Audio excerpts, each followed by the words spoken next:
Каква е историята за хвърлянето, поради темата за хвърлянето на вина? Историята от нашите служби, информация, дадена за вас на други служби, която била крайно компрометираща. Значи, това трудно мога да го коментирам сега. Имам обаче достатъчно основание да считам, на база на неформални сигнали, които получавам, че българските служби са злоупотребили и са подвели техните партньорски служби и колеги по отношение на моето място и роля в определени нечистоплътни транзакции. А именно? Именно участие в контрабанда на цигари и прочее, което може би се обяснява единствено с факта, че е било необходимо условие да бъда допълнително очернен, за да няма нито един глас в защита, не толкова моя, колкото на спасяването на банка. Каква информация криете, заради която могат да падат глави и ще падат глави, както казвате предишно? Значи, моята най-важна информация е в главата ми, защото аз знам много, бил съм свидетел на целият този процес на развитие, особено в последните 15 години. И тая информация сама по себе си наистина е доста компрометираща за нашия цялостен политически елит и в частност за този елит, който в момента управлява държавата. Това е основната. Само по себе си това, което тук ще видите, е достатъчно за едно много сериозно и задълбочено разследване. Само, че се притеснявам, че при тази констелация и този поклопак, който е сложен и на Борисов и на Пеевски, вместо да им извадят очите, ще им изпишат вежди. Смисъл? Смисъл може да ги изкарат по-чисти от ангели. Аз, доколкото разбирам, вие току-що казвате, че информацията, тая компрометираща информация, очевидно е за корупция в огромни размери. Разбира се.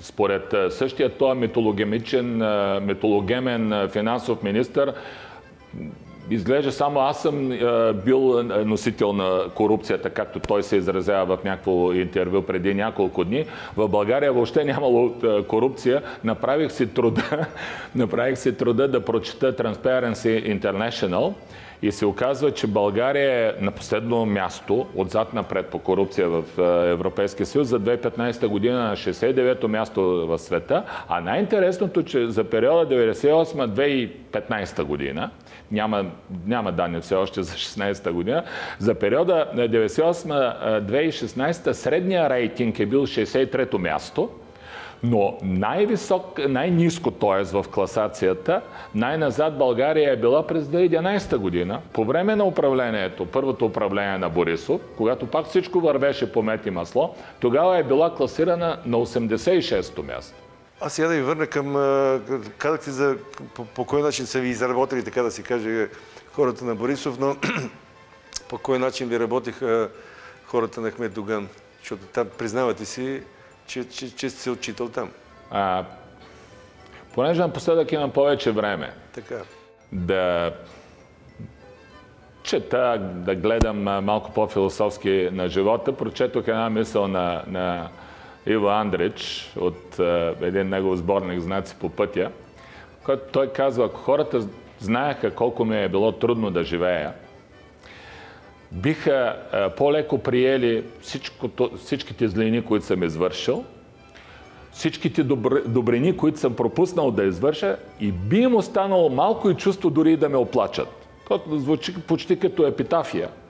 Но ако хората знаеха колко ми е било трудно да балансирам между единия клан и другия клан, за да спася банката, наистина биха ме разбрали малко повече. Въпреки всичко, аз наистина пропуснах. Аз съм могъл да направя много добрини. Да спра Пеевски съм могъл 1000 пъти през този период. Могъл съм.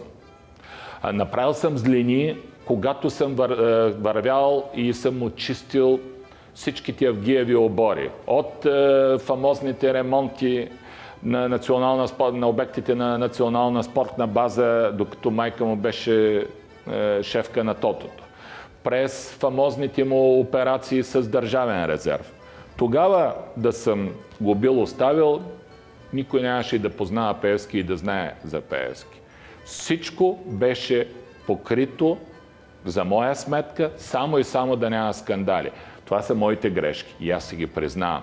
Въпреки това обаче, в момента на удара срещу банката, банката беше достатъчно кредибилна, с достатъчно активи, които да покрият пасивите.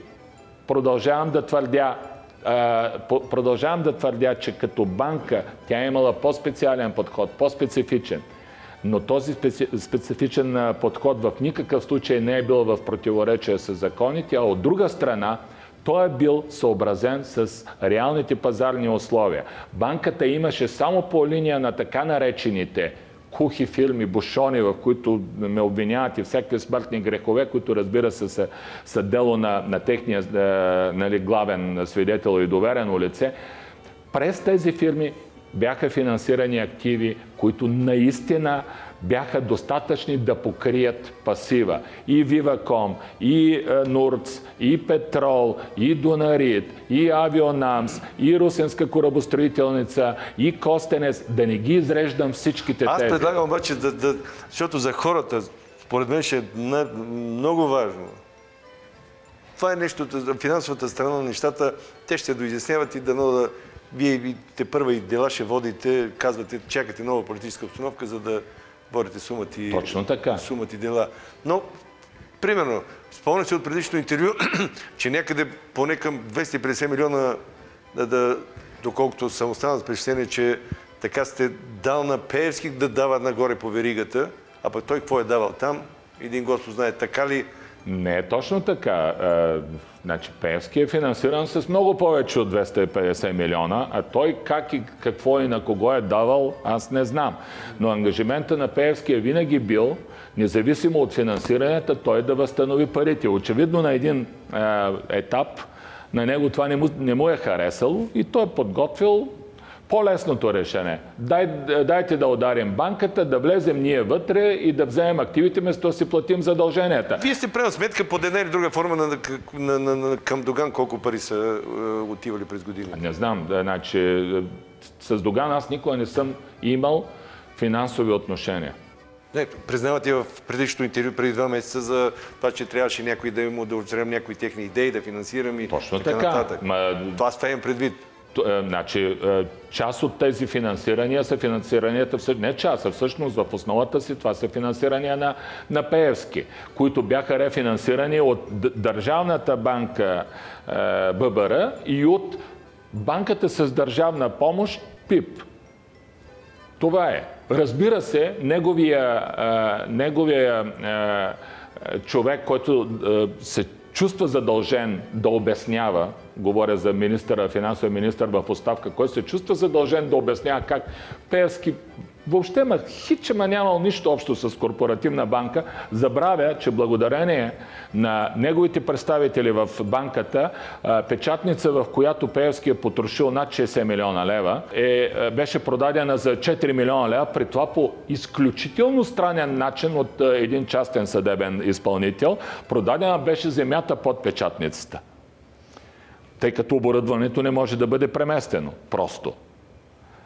Значи, за сведение на господина финансов министър в оставка,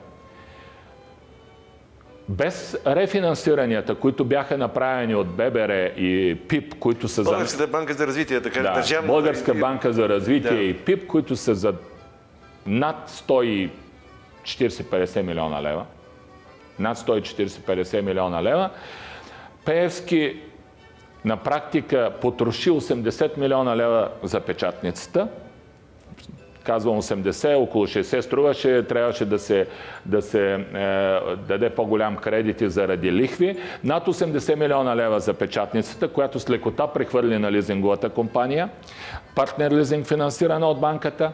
Пеевски по време на подготовката и началото на атаката срещу корпоративна банка организира през съда дело за несъществуващ дълг към ТЦМ, в резултат на което бяха намалени задължения на майката на Технострой с 30 милиона лева. А да не говоря, тук имам списък и какви са били осигурените финансирания на неговите медийни изяви, като правя сметка, наистина са и там за десетки милиони левове. Така че всичкото това нещо е митологемата Делян Пеевски.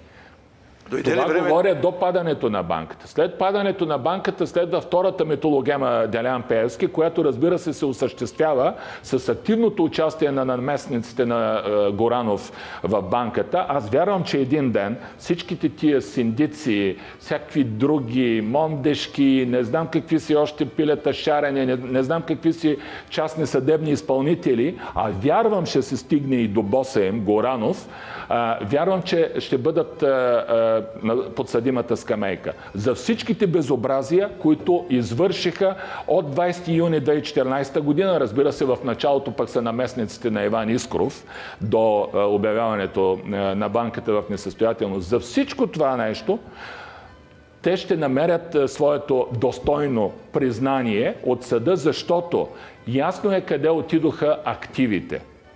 Аз мога да изброя почти всеки един актив, къде е отишъл. Той се концентрира в няколко ръце. Изключения правят някои, които успяха да осребрят активите през цесиите, като Петрол, като Костенец. Това са изключенията. Всичко останало, без изключение, отива през хората на Александър Ангелов и Пеевски, които управляват на практика, т.е. крадат банката, отиват в ръцете и с помощта на Бисер Лазов, отиват в ръцете на Пеевски, на Бисер Лазов, на Сталийски и на групата около тях. Виваком, разбира се, е вече престъпление с международен елемент. Мисля, че дойде времето да кажете какво му занесохте и какво покахте на Бойко Борисов. Она е фамозна среща. Юни месец началото, малко преди затваряне на банката, в гаража там, където Гриша Ганчев ви е завел. Част от това, което му занесох, са тези разчети. Колко неговото доверено лице е взело през тези години. През операции през фирми и прочее, и прочее. Какво се оказа? Колко? Много са. Не са малко. Само от тук са 50 милиона лева. Има и други. Тия пари откъде са на Сталийски 40 милиона за него и на Вили Сечкова? Да, това е един друг въпрос. Сталийски... Които се оказаха парите в банката, в КТБ. Това са пари, които Сталийски придоби след изнудване на ТВ7 във връзка с един смешен договор за наем на студията, подписан от тогавашния директор на ТВ7 Николай Бареков.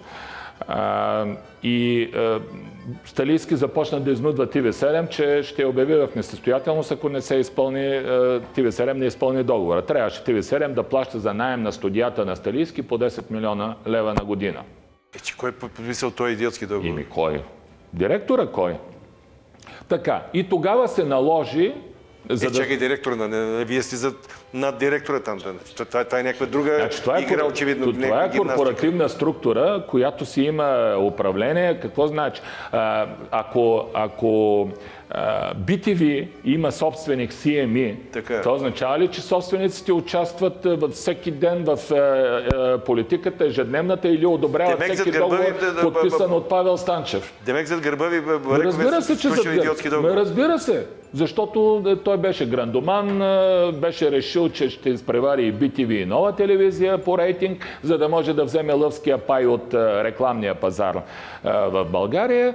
Така че да не влизам повече в тая тема. Само последното, тия 4 милиона, които бяха изплатени на Бареков, откъде дойдоха? Те дойдоха от собственика на ТВ7 като знак на благодарност за добрата му работа в телевизията, като изпълнителен директор. Той каза, че като обезщетение от някакъв фонд, който е собственик, там нещо такова. Значи, когато Бареков тръгна отявлено в политиката, той просто трябваше да излезе от телевизията и това беше единствения начин той да излезе от телевизията. Що не признаете, че тия 300 милиона не може да са дадени реално за издръжка на телевизията? Колко мислите, че бюджета на BTV? Годишния? Нямам представа колко е. Над 120 милиона лева. Така, знае го някъде там, мислиш, Над че... 120 милиона. За 2 години бюджета на TV7 е бил съпоставим, защото това беше условието му, за да надхвърли рейтинга на BTV и на Нова. Но да се върне на студията.